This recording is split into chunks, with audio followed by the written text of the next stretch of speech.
Меня зовут Айнура Джанешевна, замглавы Октябрьской администрации.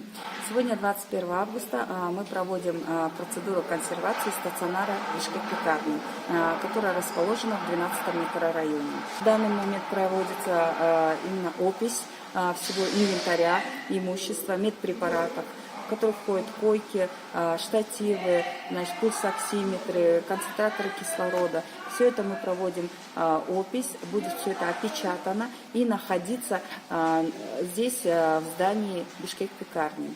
Здесь задействованы МТУ, сотрудники ОЦСМ, сотрудники РУВД, также представители Октябрьской администрации, и все это будет актировано. Горожанам хотелось бы сказать, что в связи с тем, что здесь закрыто, но все-таки на территории города Бишкек на сегодняшний день один стационар функционирует на базе Дворца спорта, где горожане могут обратиться в случае необходимости получения консультации или процедур.